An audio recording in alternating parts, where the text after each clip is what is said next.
The morning of May 11th, 1945. Radar Picket Station, number 15, 60 nautical miles northwest of Okinawa. Lieutenant Junior Grade Robert L. Billings stood in the Combat Information Center aboard USS Hugh W. Hadley, watching the green glow of the SK air search radar sweep clockwise across the circular plan position indicator scope. The phosphorescent display showed empty ocean in all directions, the radius extending 75 miles toward the Japanese home islands. Everything seemed routine for another dawn on picket duty, the graveyard shift as destroyer crews had come to call it. Then, at 0730, the scope erupted with contacts, multiple groups of aircraft, bearing north, range 60 miles and closing. The radar operator's voice remained professional, though everyone in CIC understood what those blooming radar returns meant. The contacts were Japanese aircraft, and they were coming in force. Within minutes, the scope showed what evaluators assessed as 5 major groups, approximately 156 aircraft total, flying directly toward the lone destroyers standing guard on Station Quince. If you're enjoying this deep dive into the story, hit the subscribe button and let us know in the comments from where in the world you are watching from today. What neither Billings nor anyone else on Hadley yet understood was that those radar contacts represented a technological capability the Imperial Japanese Navy had never expected American forces to possess.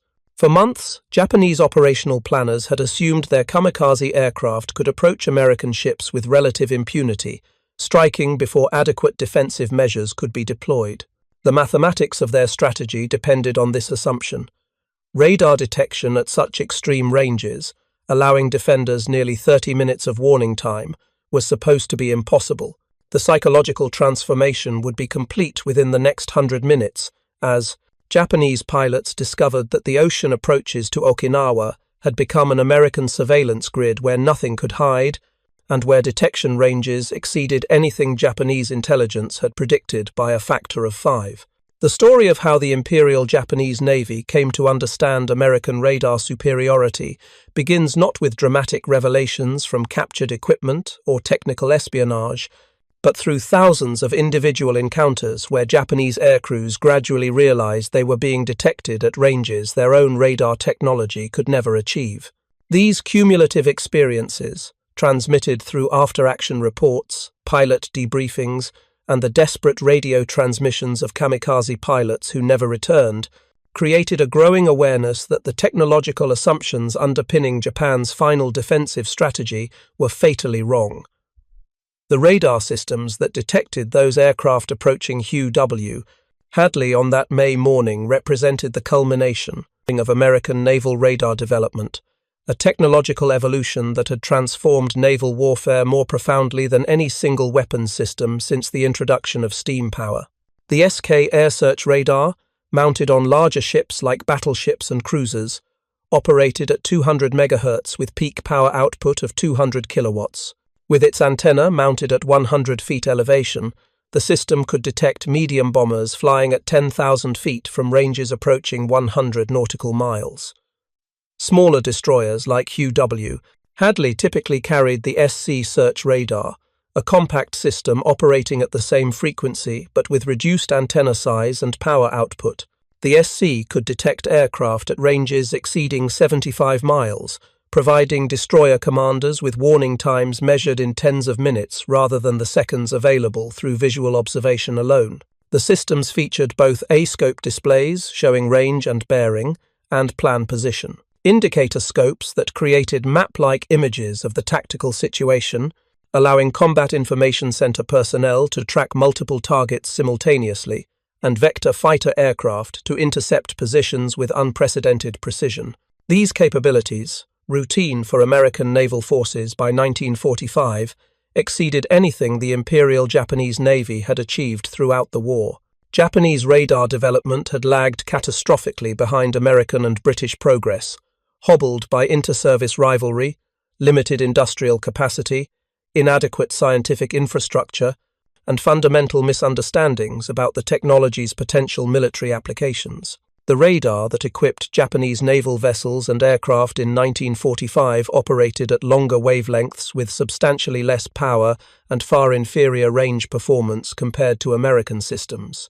More critically, Japanese forces possessed no equivalent to the integrated combat information centers that allowed American ships to process radar data, coordinate fighter direction, and manage complex air defense operations across multiple ships and aircraft.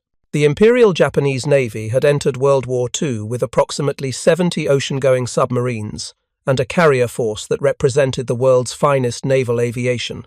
Japanese naval officers, trained in offensive operations and decisive battle doctrine, had emphasized surface combat capabilities and carrier strike operations while relegating defensive technologies like radar to secondary importance.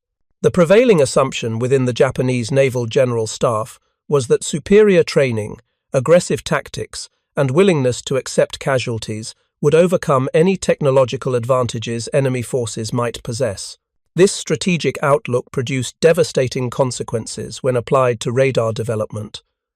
While American and British scientists were perfecting cavity magnetrons, developing centimetric wavelength radar systems, and integrating electronic warfare capabilities across entire fleets, Japanese radar researchers struggled with basic engineering challenges and received minimal support from military leadership. The Army and Navy maintained separate radar development programs that refused to share research results, duplicating effort and wasting scarce resources. Critical materials like cobalt, essential for permanent magnets used in advanced radar systems, remained in chronically short supply throughout the war.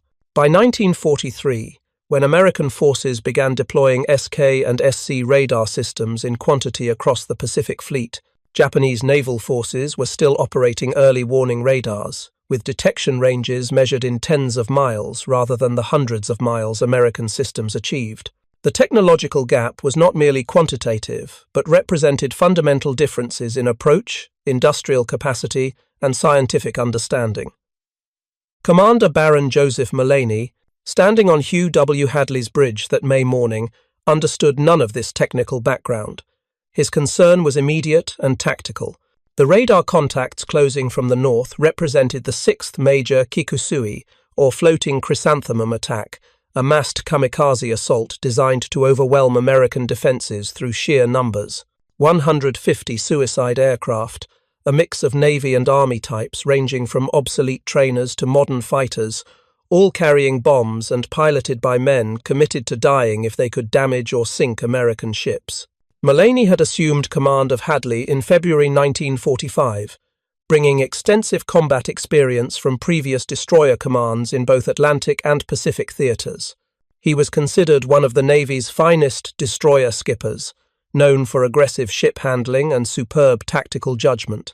His crew, a mix of combat veterans and recent graduates from training programs, had trained extensively in anti-aircraft defense and had already demonstrated their capabilities during earlier actions off Okinawa. But nothing in Mullaney's experience or Hadley's training had prepared them for what the radar scopes were showing. 156 aircraft, approaching in coordinated groups, targeting the isolated destroyers on radar Picket Station 15. The mathematics were brutal. Even if Hadley's guns destroyed one aircraft every 2 minutes, which would represent extraordinary gunnery performance, the ship would be overwhelmed before half the attackers were destroyed. The radar picket system itself represented an American innovation born from desperate necessity. The kamikaze threat had emerged during the Battle of Leyte Gulf in October 1944, when Japanese commanders, recognizing their conventional naval and air forces could no longer match American capabilities, had turned to suicide attacks as their last viable tactical option. The psychological impact of kamikazes was profound.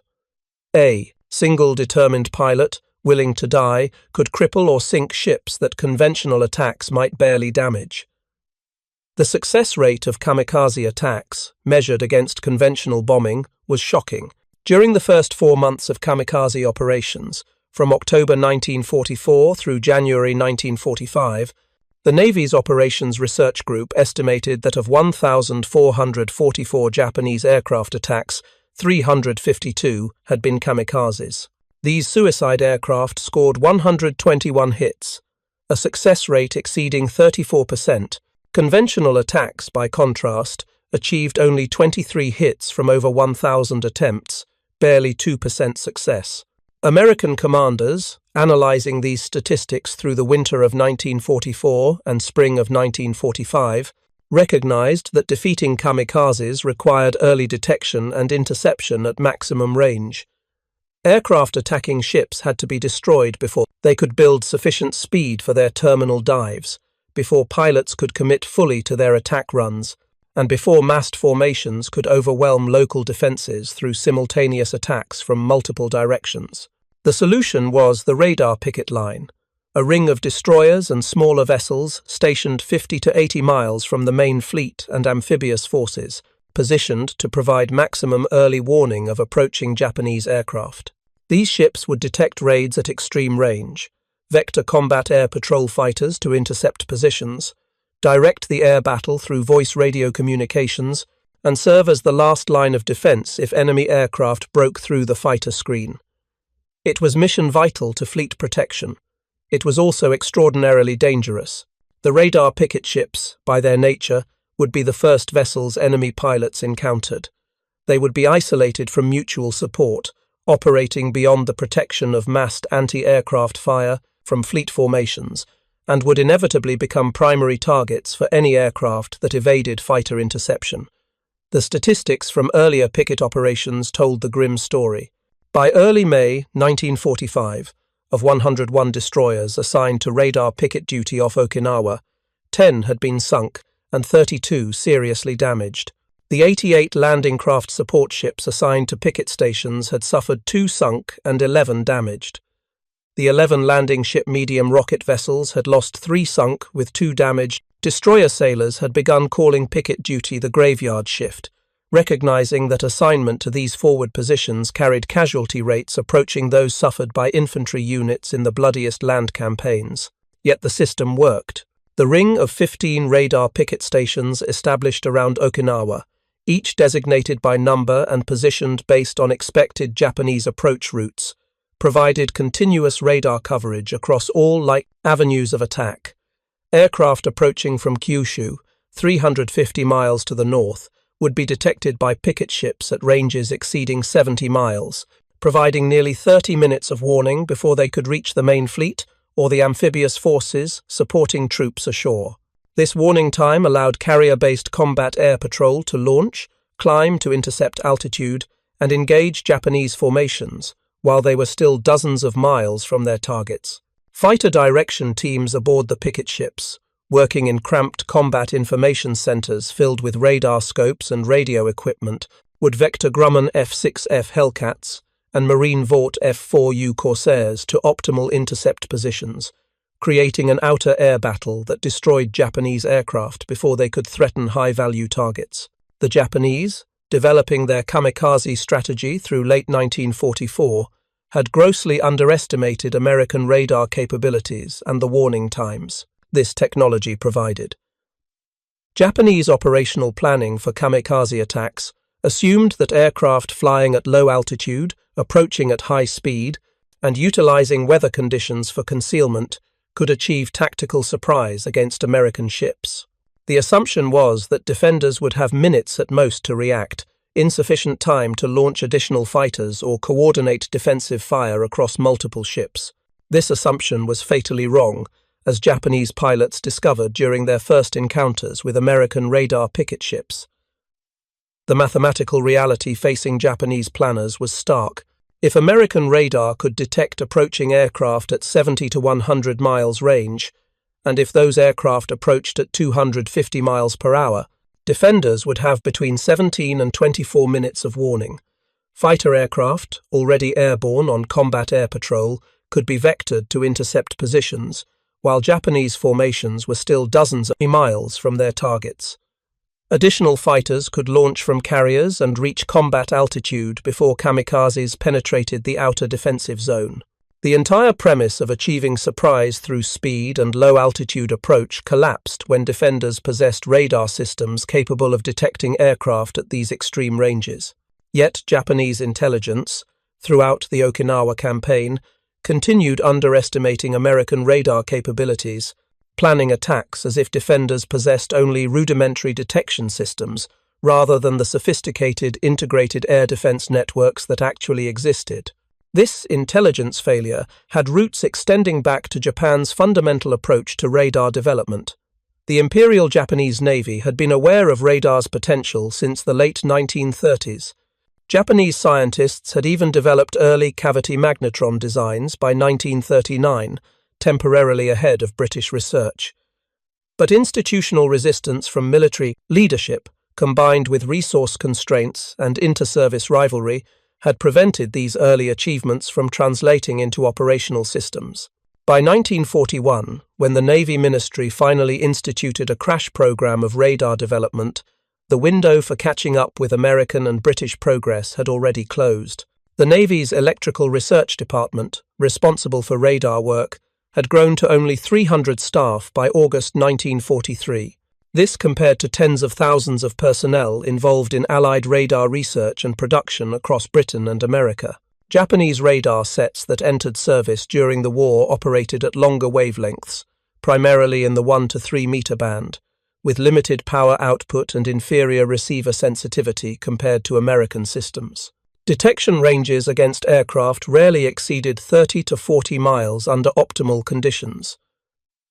More critically, Japanese radar systems lacked the sophisticated signal processing, display technologies, and integration capabilities that made American systems so effective for fighter direction and air defense coordination. The handful of Japanese ships and aircraft that received radar equipment during the war found the systems unreliable, difficult to maintain, and inadequate for the tactical situations they faced. Pilots reported that radar warning equipment often failed to detect American radar emissions until American fighters were already in visual range. Ships equipped with air search radar discovered their systems could not track low-flying aircraft effectively and provided insufficient range data for fire control. The cumulative effect of these technical limitations was that Japanese forces fought the Pacific War effectively blind to the electromagnetic spectrum that American forces exploited with devastating effectiveness. Where American ships could detect aircraft at 70 to 100 miles, Japanese vessels struggled to achieve reliable detection beyond 30 miles. Where American combat information centers could track dozens of targets simultaneously and coordinate complex defensive operations, Japanese ships lacked even basic plotting capabilities. This technological asymmetry manifested most dramatically during kamikaze operations, where the success of Japanese attacks depended entirely on achieving surprise and overwhelming local defenses before coordinated responses could develop. American radar, by providing early warning at extreme ranges, transformed kamikaze attacks from tactical surprise strikes into long-range engagements where defenders enjoyed every advantage except numbers. The Japanese pilots who launched from Kyushu airfields on the morning of May 11, 1945, flying toward Radar Picket Station 15, understood none of this technical background. Their briefings had emphasized the importance of their mission, the honor of dying for the emperor, and the tactical procedures for penetrating American defenses. But these briefings had not explained that American radar would detect their formations at ranges exceeding 100 kilometers, providing defenders with warning times that made tactical surprise impossible. Many of these pilots were flying their first combat missions. The experienced naval aviators who had dominated Japanese carrier air groups early in the war were long dead, killed in the massive carrier battles of 1942 through 1944.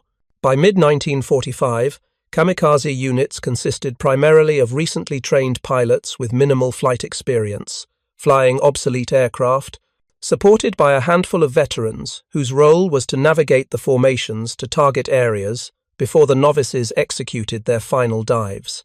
These young pilots, many barely out of their teens, had been told they would die gloriously, striking American ships before defenders could react. The reality they encountered was fundamentally different. American radar detected their formations while they were still dozens of miles distant. Fighter aircraft, vectored to intercept positions by fighter direction teams aboard the radar picket ships, engaged them long before they reached their intended targets. And when aircraft finally broke through to attack the destroyers themselves, they faced concentrated anti-aircraft fire from ships whose crews had been tracking their approach for 30 minutes. Lieutenant Commander Robert Archer, commanding USS Evans at Radar Picket Station 15, watched the radar returns multiply across his Combat Information Center scopes. Evans, a Fletcher-class destroyer displacing 2,100 tons, carried similar radar equipment to Hugh W. Hadley. Her SC air search radar showed the same nightmare scenario, waves of aircraft approaching from multiple directions, converging on the isolated picket station. The two destroyers were not alone. 4 support craft accompanied them at Station 15, landing ship medium rocket 193, and landing craft support ships 82, 83, and 84. These smaller vessels, nicknamed the pallbearers by destroyer crews, carried additional anti-aircraft armament to supplement the destroyer's firepower. The LSM rocket mounted a single 5-inch 38 caliber gun that, when fired, created recoil forces so violent the entire ship shook, as if struck by an earthquake. The LCS craft carried 40mm and 20mm guns that could engage aircraft at close range. Together, this small force represented the outer defensive line for the entire American fleet and amphibious force supporting the Okinawa invasion. Behind them, 60 miles to the south, hundreds of ships crowded the anchorages and transport areas. Battleships, cruisers, destroyers, aircraft carriers, transports, cargo vessels, landing craft. The entire logistical apparatus, supporting over 180,000 American troops fighting ashore. If Japanese aircraft penetrated past the radar picket line, they would find targets beyond counting. The fighter direction team aboard Hugh W.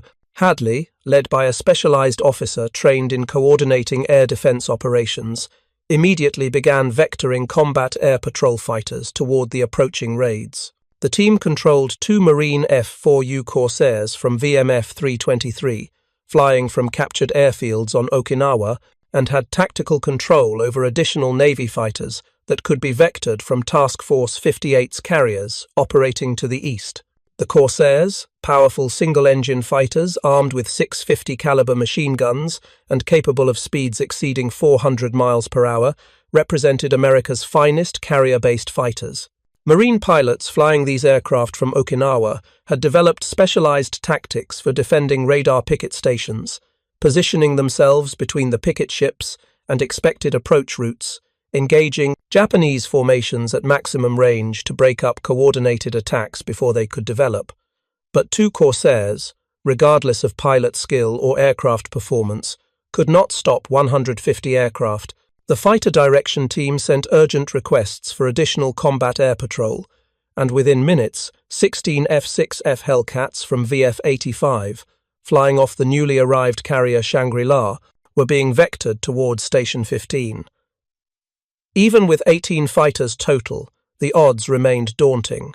8 Japanese aircraft for every American fighter, assuming all friendly aircraft could engage simultaneously and assuming perfect coordination. Commander Mullaney, processing the tactical situation from Hugh W. Hadley's bridge, understood that his ship would have to fight. The radar contacts were closing at approximately 4 miles per minute, meaning the first aircraft would reach attack range in roughly 15 to 20 minutes. That provided time to ensure all anti-aircraft batteries were manned and ready, time to position the ship for optimal gun arcs, and time to mentally prepare his crew for what was coming. Hadley's armament included 6 5-inch 38 caliber dual-purpose guns mounted in 3 twin turrets, 2 forward and 1 aft. These weapons could engage aircraft at ranges exceeding 10 miles, firing shells equipped with proximity fuses that would detonate automatically when passing near targets. The guns had a rate of fire approaching 20 rounds per minute per barrel, meaning Hadley could theoretically put 125-inch shells into the air every minute. Closer in defense came from 1240mm Bofors anti-aircraft guns, mounted in quad and twin mounts, weapons with effective range, approaching 5,000 yards, and rate of fire exceeding 100 rounds per minute per barrel. Multiple 20mm Oerlikon cannons provided last-ditch defense at ranges under 2,000 yards. Together, this arsenal could create a wall of steel through which attacking aircraft would have to fly.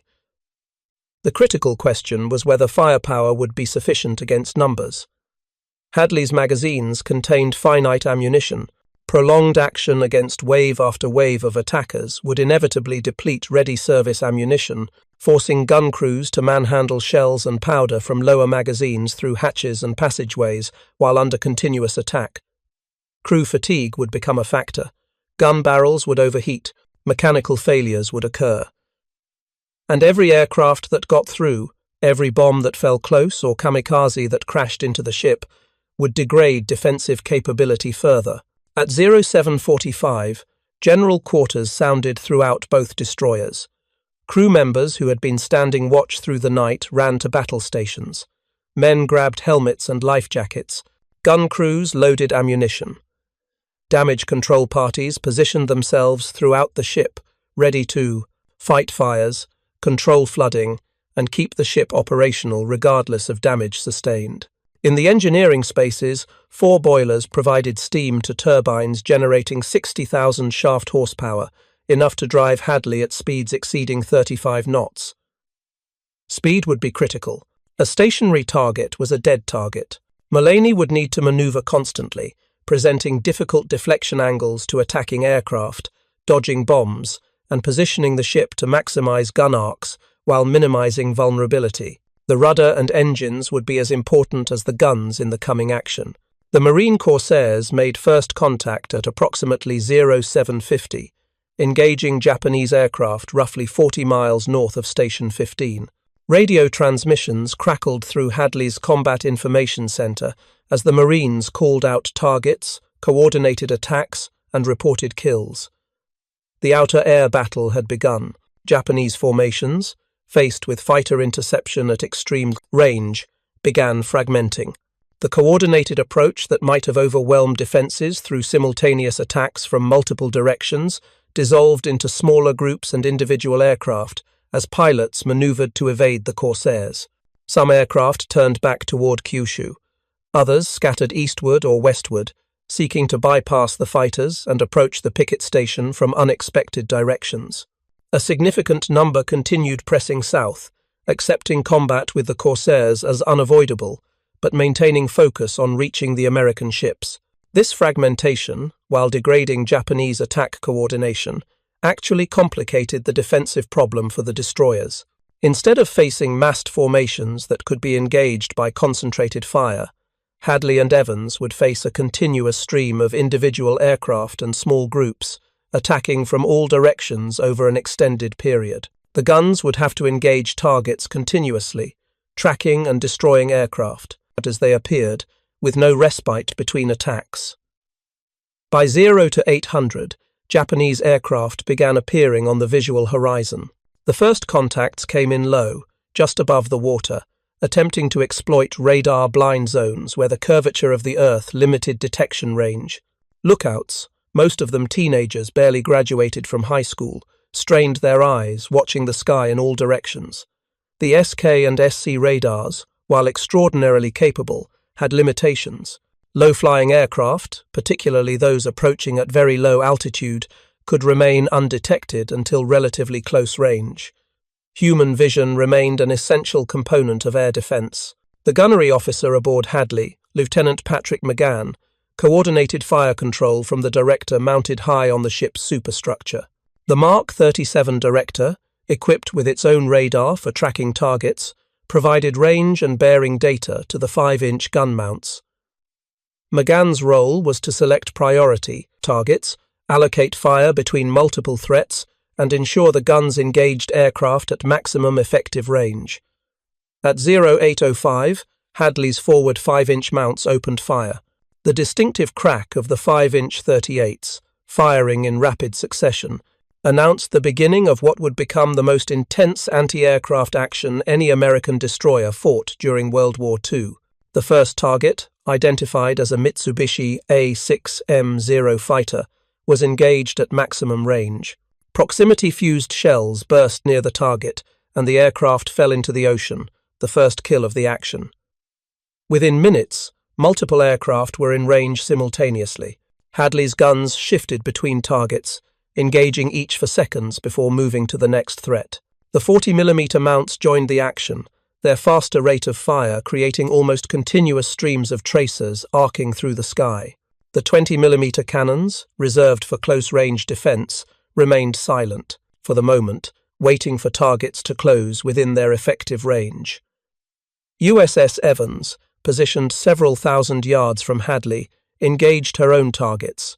The two destroyers, while nominally in mutual support, were rapidly becoming separated as each maneuvered independently to evade attacks. The supporting LCS craft and LSM rocket contributed their fire, but their smaller calibers and limited ammunition capacity made them secondary to the destroyer's firepower.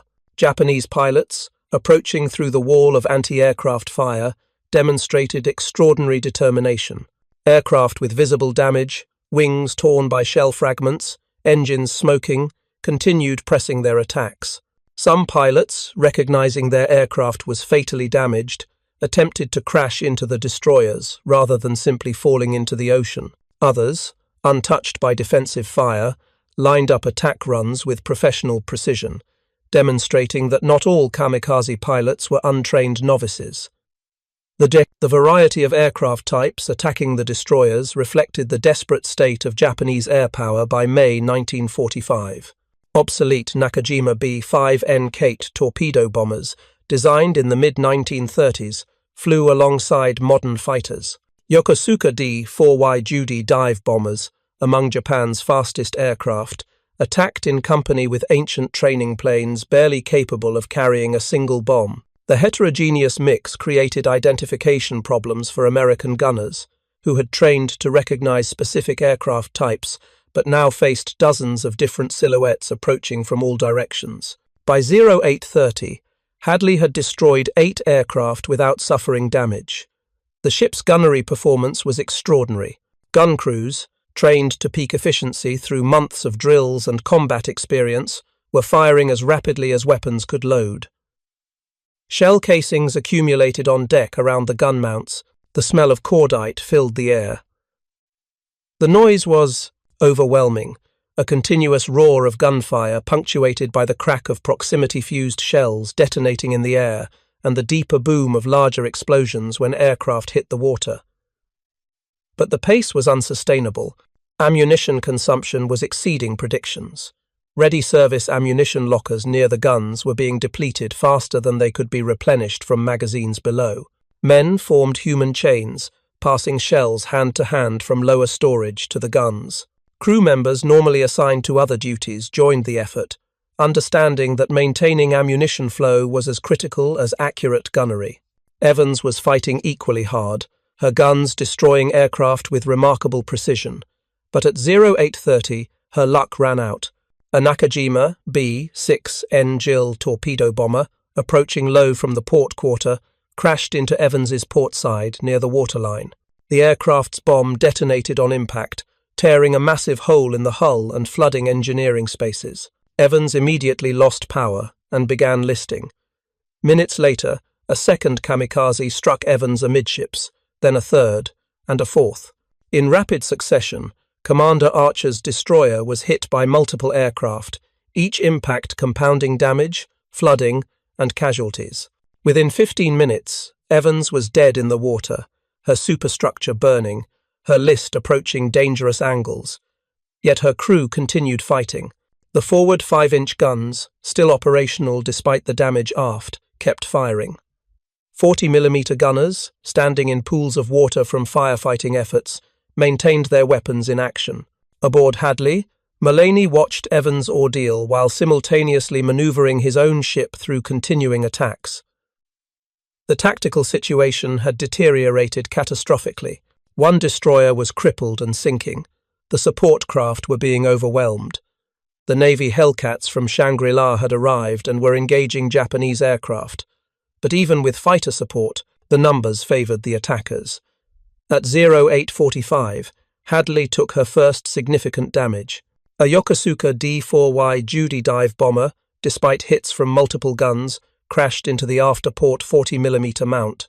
Mount Captain Gunner's mate Nicholas, seeing the aircraft diving directly at his position, continued firing until the Zero's propeller cut down into the gun barrels.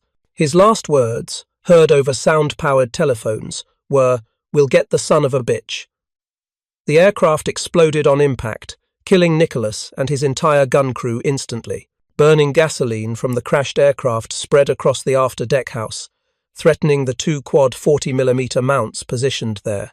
Ammunition in the ready service lockers began cooking off as fire engulfed the positions. Crew members, demonstrating extraordinary courage, ran through the flames to jettison ammunition and fight fires, preventing the blaze from reaching the after 5-inch magazine, which, if it had detonated, would have destroyed the entire stern section. Seconds later, multiple bombs straddled the ship. Near misses sent columns of water towering above the masts. The concussion of underwater explosions buckled plates, started seams, and created flooding in compartments throughout the hull. One bomb struck aft, the explosion lifting the entire stern out of the water and jamming the rudder 26 degrees to port.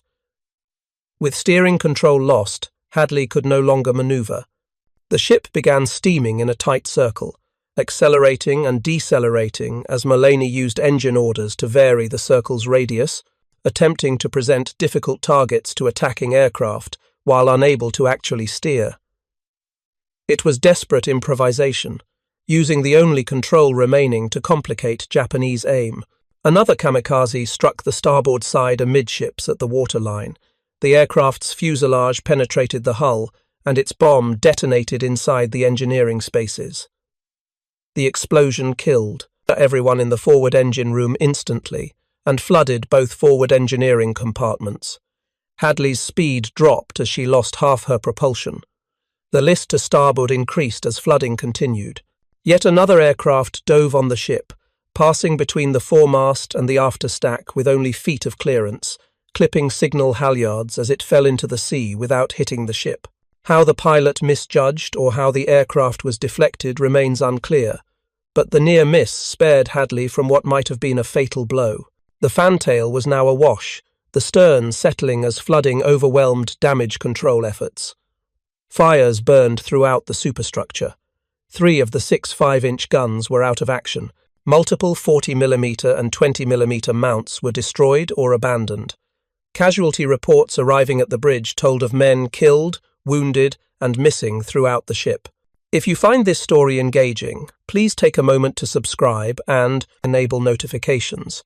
It helps us continue producing in-depth content like this. But Hadley's surviving guns kept firing. The forward 5-inch mounts, still operational despite damage elsewhere, continued engaging aircraft.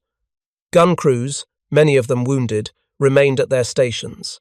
The forward 40mm mounts, though low on ammunition, kept shooting. The determination was absolute. The ship was sinking, but she would fight until the guns fell silent or the enemy was destroyed. At this critical moment, the combat air patrol cavalry arrived in force. Marine and Navy fighters, having expended their ammunition in the outer air battle, were being replaced by fresh aircraft from the carriers. F-6F Hellcats dove into the swirling melee around the destroyers, engaging Japanese aircraft at close range, disrupting attack runs, and shooting down aircraft that moments earlier had been lining up on the crippled ships.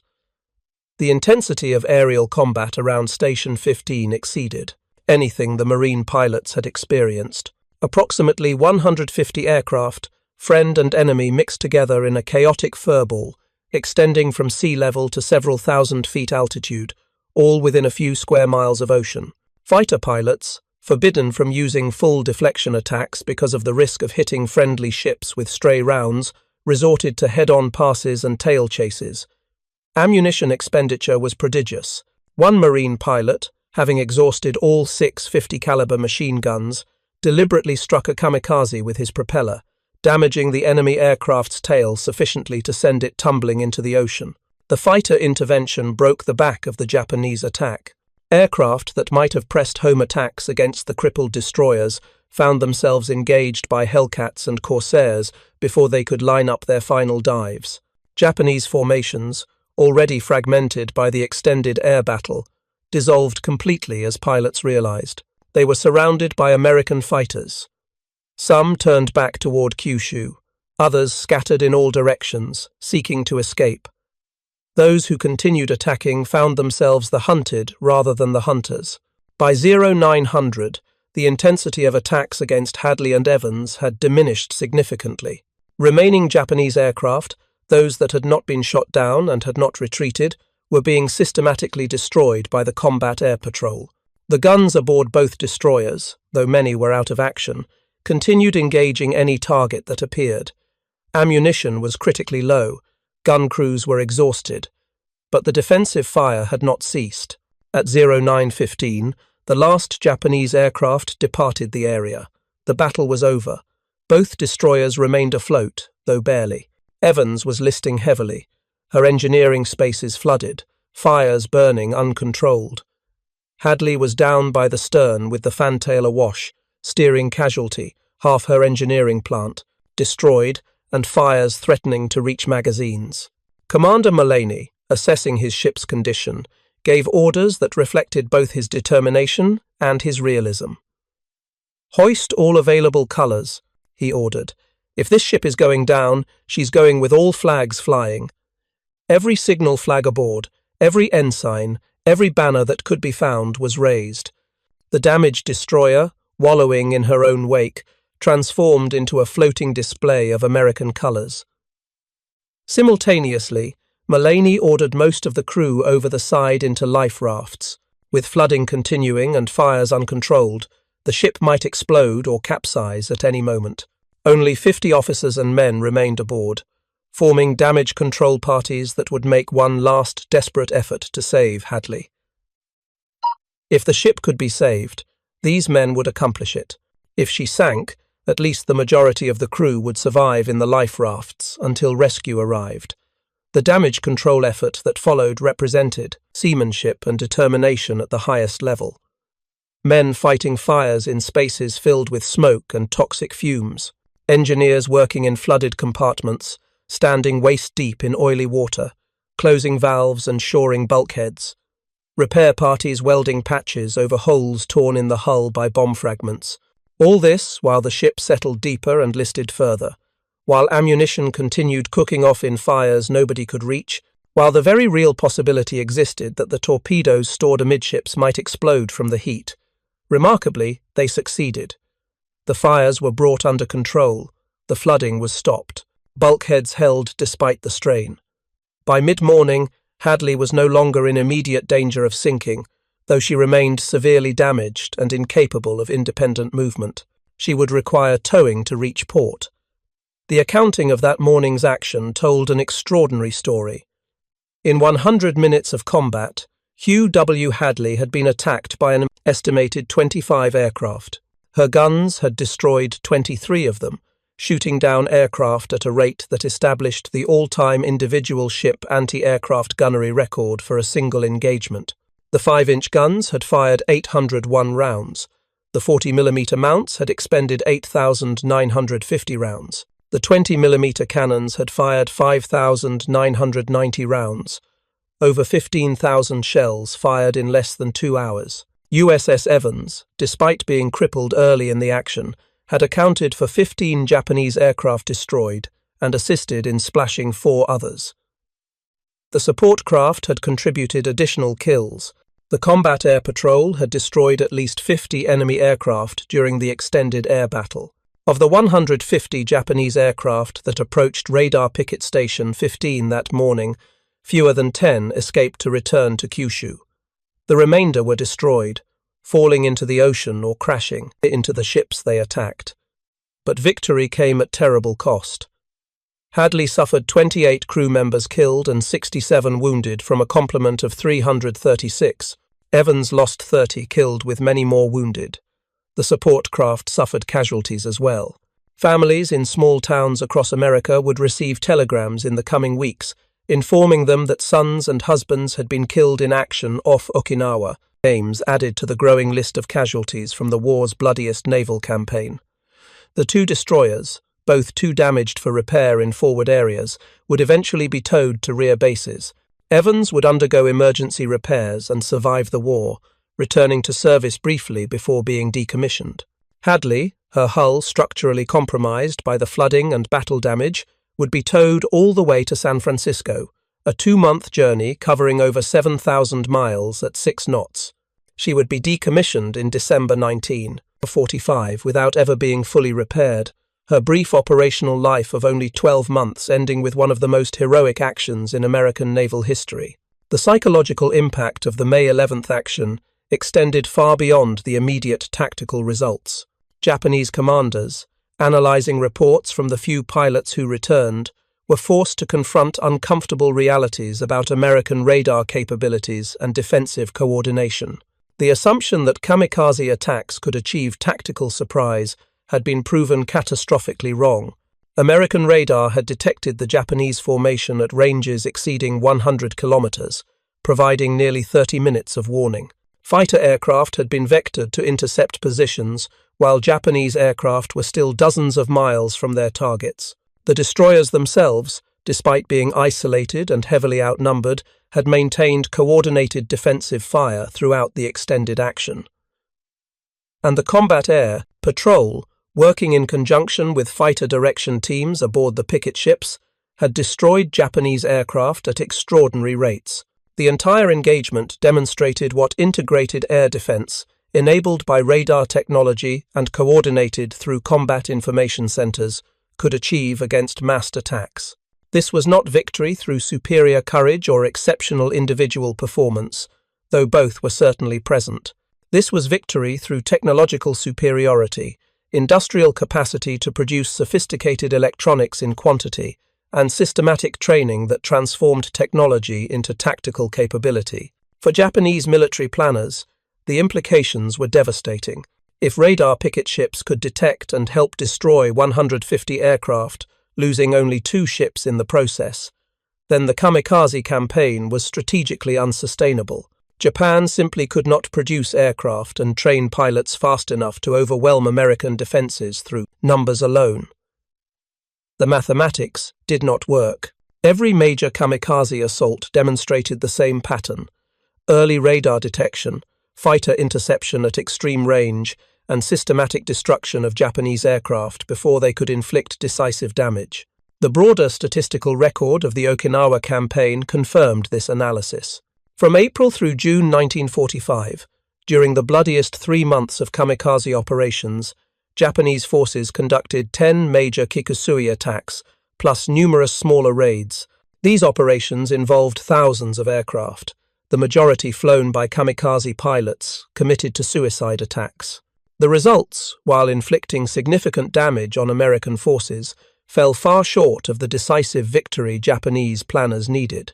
During the entire Okinawa campaign, kamikaze attacks sank approximately 40 American ships and damaged 368 others. These were substantial losses, the heaviest the US Navy sustained in any single campaign. More than 4,000 American sailors were killed, exceeding American deaths at Pearl Harbor and approaching the total from the entire Guadalcanal campaign. The kamikaze threat was real, deadly, and produced casualties that shocked American military and political leadership. But these losses did not achieve Japanese strategic objectives. The American fleet was never forced to withdraw. The amphibious operations continued without significant interruption. Supplies reached troops ashore without the logistical crisis that Japanese planners hoped kamikazes would create, and most critically, the exchange rate heavily favored American forces. For every ship sunk or damaged, Japanese forces lost dozens of aircraft and irreplaceable pilots. The radar picket ships absorbed much of this punishment, serving as the shield for the fleet. The casualties among picket ships were disproportionate to their numbers. Of the 15 destroyers and destroyer types lost during the Okinawa campaign, 10 were sunk while serving on radar picket duty. Of 27 landing ships and craft sunk, 8 were lost on picket duty. These vessels and their crews bore the brunt of Japanese attacks, fighting actions that saved countless lives aboard other ships further from the kamikaze approach routes. The technology that enabled these sacrificial missions, the radar systems that provided early warning, was precisely the capability Japanese forces lacked. Japanese ships operating around Okinawa possessed radar equipment, but with detection ranges measured in tens of miles, rather than the hundreds of miles American systems achieved. Japanese aircraft carried primitive radar warning receivers, but these devices could not detect American radar emissions at useful ranges and provided no capability to evade or jam American systems. The asymmetry was total and decisive. American forces operated with complete electromagnetic domain awareness, detecting and tracking Japanese aircraft from the moment they departed Kyushu airfields through intelligence intercepts, following them across the East China Sea with long-range radar, and engaging them with fighter aircraft vectored to optimal positions through coordinated fighter direction. Japanese forces, by contrast, flew blind into this surveillance grid, unaware they were being tracked until American fighters appeared or until anti-aircraft fire began bursting around them. This technological gap had existed throughout the Pacific War, but the kamikaze campaign made it absolutely critical. Previous Japanese air operations, conducted by trained pilots flying coordinated attacks with withdrawal plans and recovery procedures, could partially compensate for radar inferiority through superior training and tactics. But kamikaze missions allowed no such compensation. Pilots committed to suicide attacks could not withdraw when detected. They could not evade detection through clever tactics. They simply flew toward their targets, hoping to survive long enough to complete their final dives. American radar, by detecting these attacks at maximum range, transformed kamikaze operations from surprise strikes into long-range engagements where defenders enjoyed every advantage. The mathematics were inexorable. Detection at 70 to 100 miles provided 20 to 30 minutes of warning.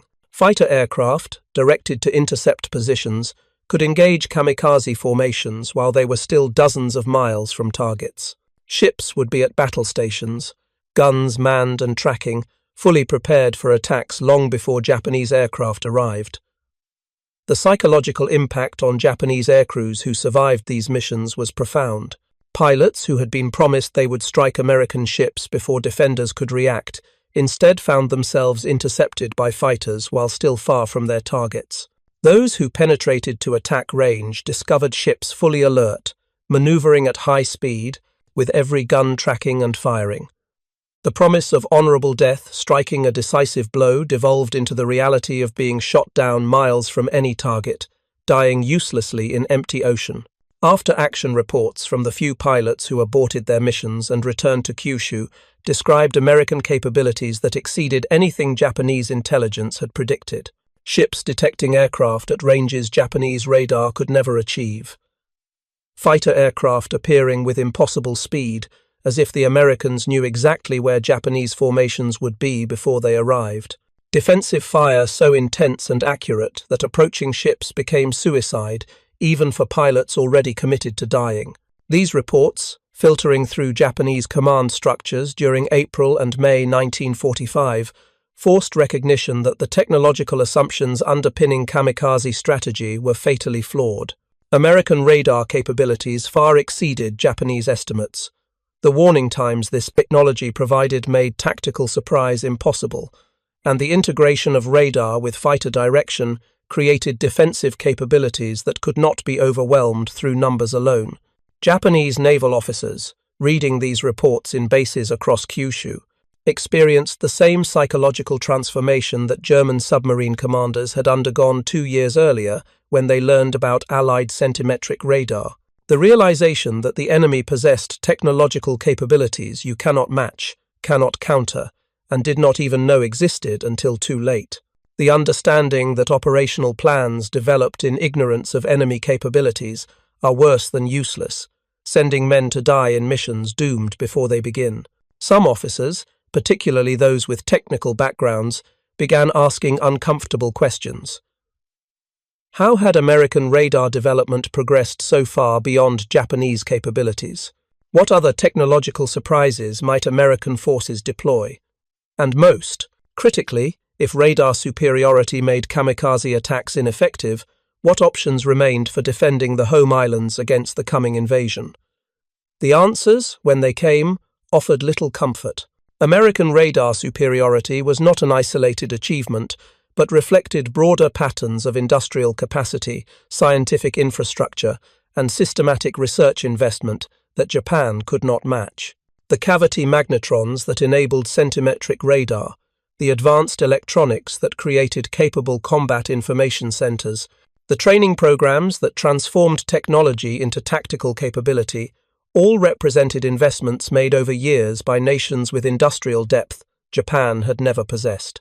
Japanese radar researchers, laboring under impossible conditions with inadequate resources and minimal support, had accomplished remarkable things given their constraints.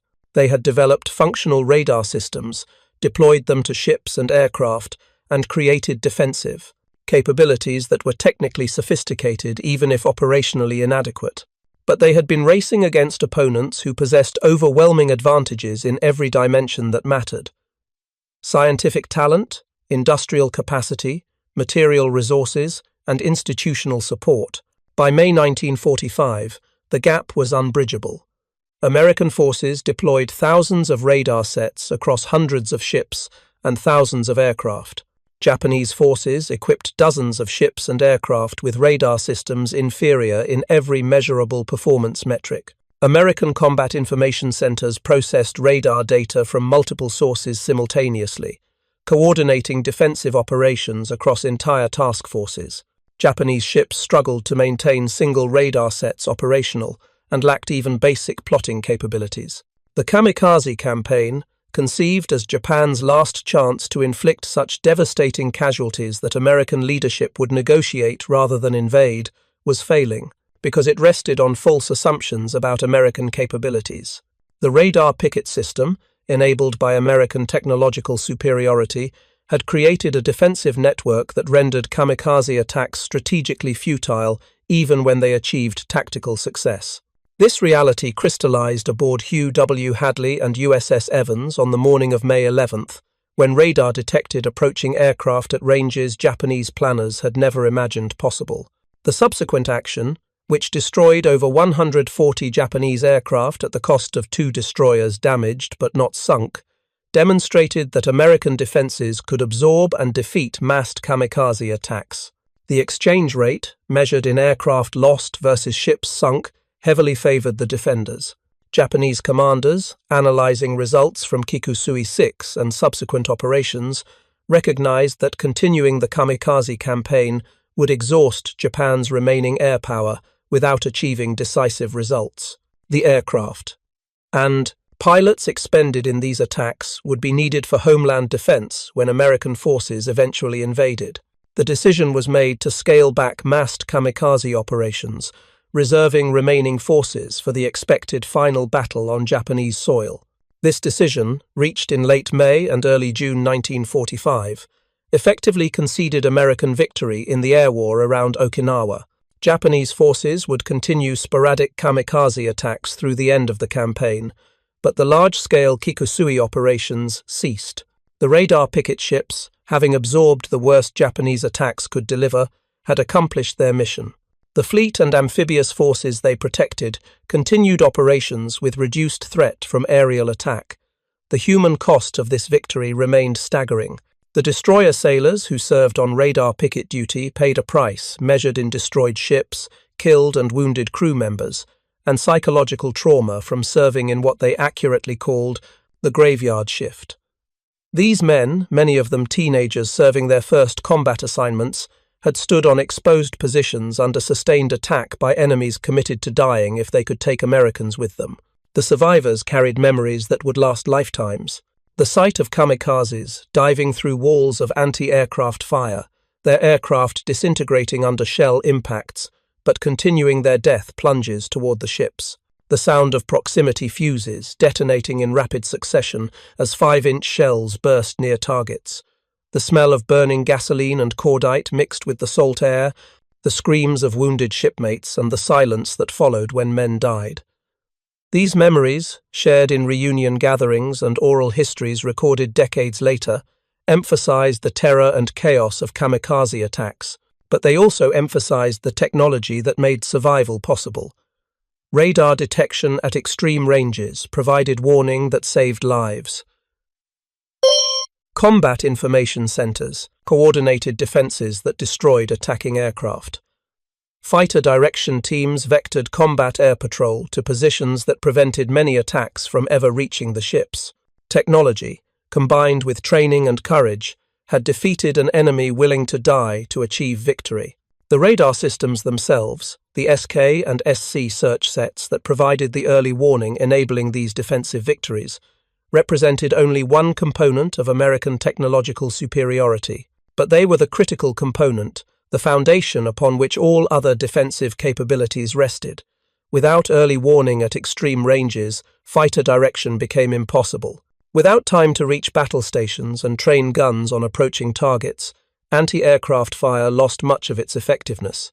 Without the ability to track multiple targets simultaneously and coordinate responses across multiple ships, the defensive problem became unsolvable. Japanese forces had entered the kamikaze campaign believing they could overwhelm American defenses through numbers and determination.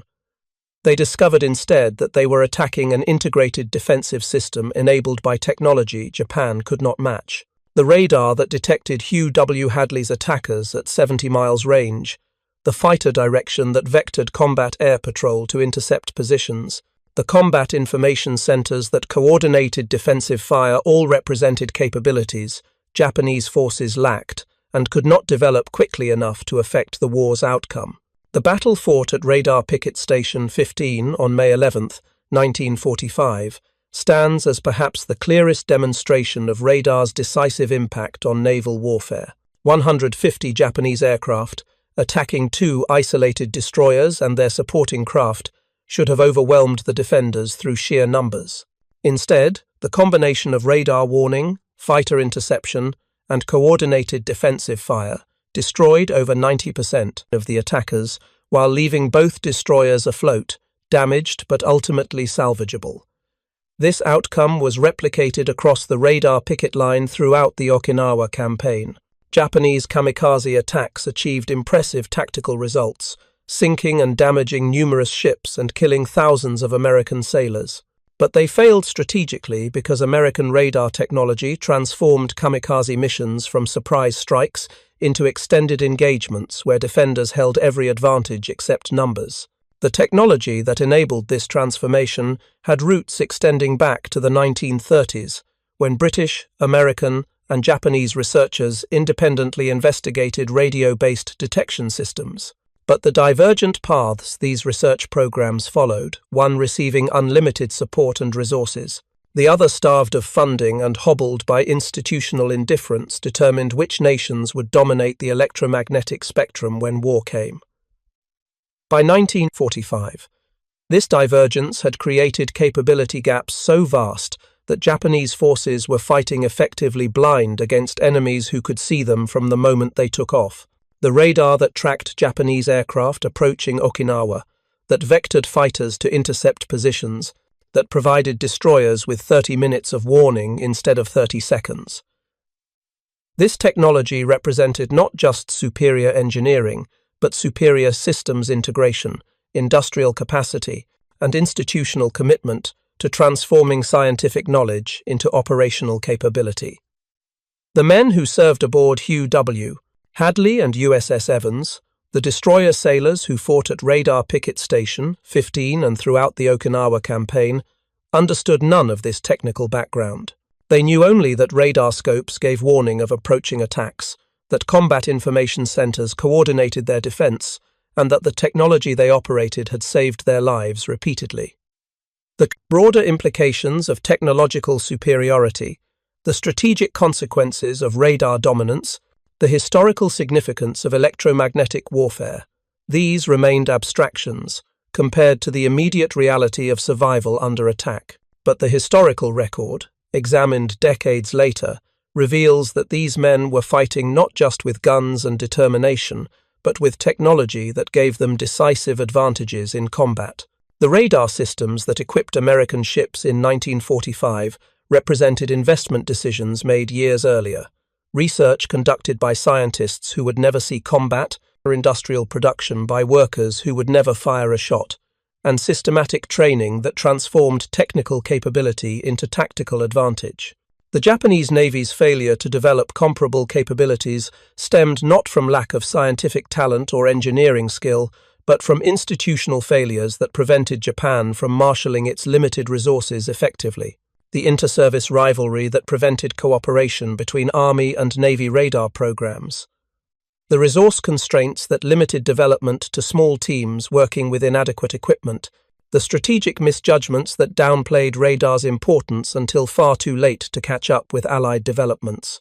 These failures, compounded over years of war, created the technological gap that doomed the kamikaze campaign. Japanese pilots, brave and determined, flew to their deaths, attacking ships that had tracked them for 30 minutes before they arrived.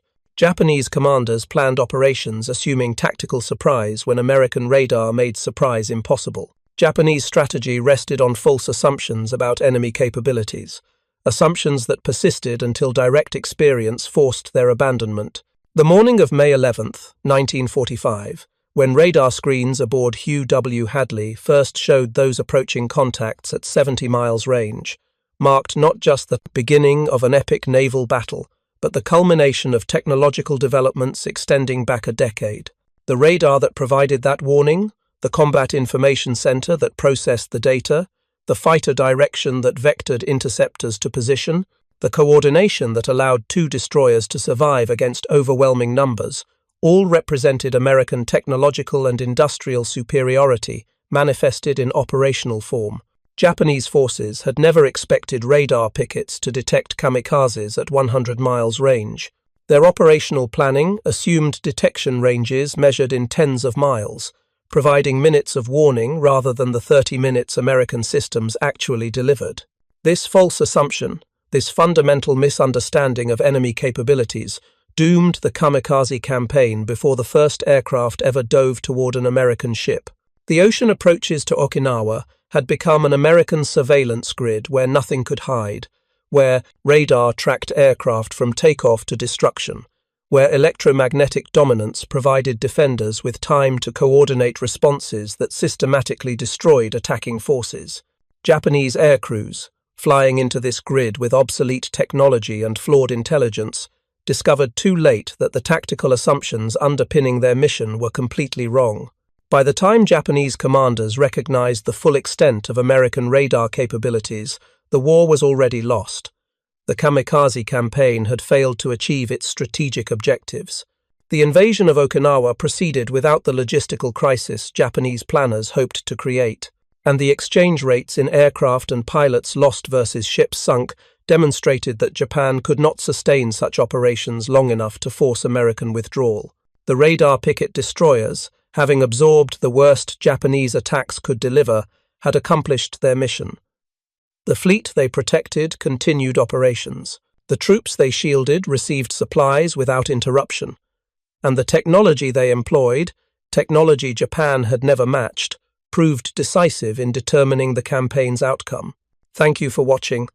For more detailed historical breakdowns, check out the other videos on your screen now, and don't forget to subscribe.